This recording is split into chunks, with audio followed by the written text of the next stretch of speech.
So this is resistance training components and their relevance to certain sports. The first one is Gaelic football, and the component I chose is med ball training, which is a type of training used to improve strength, muscular and cardiovascular endurance, improve movement patterns, power, core stability, speed, and it's all done using a weighted exercise ball.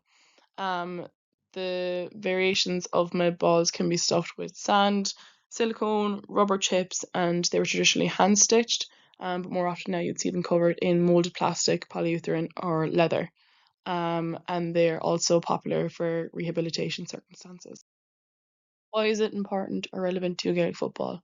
So this medicine ball training is used for explosive movements, and within the Gaelic football game, there is a lot of explosive, powerful, and dynamic movements required for the game. So this is why the medicine ball training really transfers to the sport. You'd often see the medicine ball um, exercises in parts of plyometric programs. Examples of medicine ball training would be med ball slams or throws, and it is sport specific as some of the med ball slams can mimic the movement of the hop before the solo, or like you have the throw, and it can mimic the movement of passing the ball to an opponent. And this crossbody movement really mimics the patterns that the players will have during their games. The med ball also resembles the Gaelic football, so this aids the players in getting the feel for the ball by using that equipment. It will also aid with their speed and acceleration. So using exercises like the chest pass sprint, or they can also use the overhead throw or like the side throw again and sprint to really benefit their acceleration. And this also improves their strength and their muscular endurance throughout these exercises. So the other one is circuit training, which is a series of exercises done in rotation. Exercises differentiate through variables such as time, number of reps, the types of exercise, and the rest time. It is a time efficient type of training and to enhance strength and cardiovascular fitness. And there's various types of circuit training, which include muscular endurance, upper, middle, and lower, cardiovascular endurance, block circuits, anaerobic circuits, sport specific circuits, strength and power circuits.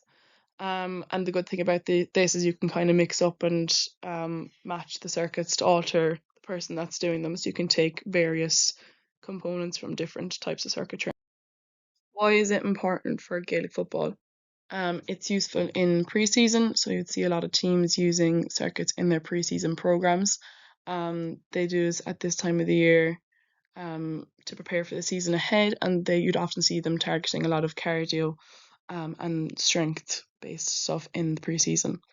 Um, Benefits are strength, muscular endurance, anaerobic endurance, power, and cardiovascular endurance. This obviously depends on the type of circuit training that they are doing. The circuits can be made sport specific and mimic movement patterns. So the circuit can be tailored to the footballers by getting them to kick a ball off their left and right foot off the wall for 30 seconds, or it can be hand passing off the wall or soloing the ball left and right foot. So it can be targeted to their sport and made as specific as it needs be. The type of training can be altered to the time of the year, type of player, and sport component specific. For example, if you had a player that was injured and couldn't do parts of the program, they can obviously be altered and changed to suit that person. The same if you would rather the player benefit something like their upper body strength rather than the lower body strength, these circuits can be altered to aid that.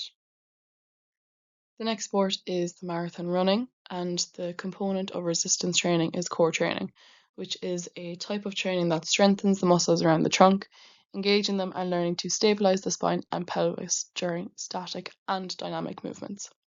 So this is important to promote good posture, which is a huge element in this sport, and it's really essential. And it's all about kind of keeping that neutral pelvic tilt. As runners that kind of have that too much of an anterior or posterior tilt, it'll affect their running and could later lead to injury, or it ends up with compensation in other parts of the body. So having this neutral tilt will have them use their energy as efficiently as possible. Um, it promotes good balance, so a lot of the exercises require them to balance on their elbows or balance on one foot, or as seen in the photos here, they require them to balance on their lower back or their glutes. And by doing these exercises, it'll help them with their balance for running. The transfer of energy to limbs. So by engaging that core, the rest of the energy will be sent to the arms and legs, which are the most high moving parts of the body during this sport. It links the upper body and the lower body, and it helps with better coordination. So it's a contralateral movement, having the arms and legs working opposite, and these core training exercises will help them with that. It reduces back pain, which is commonly seen in this sport. Again, depending on their pelvic tilt, can have a huge effect on this, and a lot of these core training exercises will aid them with that and having that stability in the spine. And it helps with the instability as well of this, and just kind of the way that they run and how they may sway back and forth as they run. So these exercises will help them in keeping their hips stable as well. And examples of these exercises are planks, side planks, hollow holds, ankle taps, and dead bugs. These are probably the most common ones that the runners will use, although there are a lot more that are suited for this training. The next component is bodyweight training, which is a strength training exercise where an individual's own body weight is used as resistance against gravity, relying on your own body weight to provide the stimulus rather than using weights or resistance bands. This is important because there is no weight, only the body weight in running, obviously with the exception of vests if marathon runners choose to wear them. The control of the body and using it as efficiently as possible. So having good control over the body and obviously not having too much energy expenditure.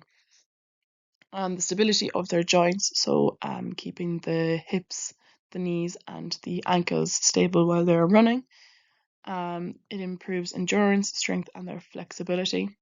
The bodyweight training is convenient, so the marathon runners do not need equipment or they don't need to go to gyms to do the exercises. They can include it as part of their running regime and do it like after their running training, in like parks or wherever they may be doing that running training. The reduced risk of injury, and improve cardiovascular system, which is obviously the main component in their sport.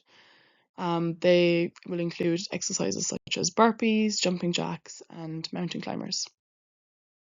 The next sport is hockey, and the component of resistance training is circuit training, which is a series of exercises done in rotation. Exercises differentiate through different variables such as the time doing the exercises, the number of reps, the type of the exercise, and the rest time. It is a time-efficient type of training and it's done to enhance both the strength and cardiovascular fitness. And there are different types of circuit training, which I previously mentioned above in the Gaelic football section. Again, it is similar to the Gaelic football on why it is important. It can be made sport specific. So again, you could have a circuit of them doing sport specific drills, like dribbling, or even just exercises that mimic movement patterns on the field. For example, here, like a lateral lunge that will mimic a sidestep in the sport. It's a important training as the aim is to enhance both strength and cardiovascular fitness, which are both huge components in this sport as they are moving for up to 60 minutes in a game and they require a lot of strength to strike the ball and get around their opponent and even taking off for acceleration. The training is also good for hockey as the circuits again can be varied depending on the components that they want to aim it at. So they can do it to enhance their cardiovascular fitness or endurance, as like if they feel as a team they're not strong in that area, or if they feel that they're not strong enough as strong enough players, they can aim to work on their strength. And this training builds on various components that can aid their performance. The other type of training is kettlebell training, which includes a combination of cardiovascular, strength, and flexibility exercises using a cast iron or cast steel ball with a handle attached at the top. So, this is important because it improves agility and coordination, which are hugely important in this sport as they are faced with the challenge of using their arms and legs within coordination with the hockey stick. And they also need agility for changing direction to either avoid their opponent or track their direction. It improves power output, which is needed for striking the ball, taking on their opponent, or again, accelerating off to get the ball. There are various exercises within this training, such as kettlebell swings, kettlebell burpees, counterbalance squat, which is good for team sports like this as they have huge variation instead of having training on the field all the time, and they can do different types of training. And there is also stability exercises here as well, which are hugely important in game sports. And they can be done through exercises such as farmer's carry or the suitcase carry.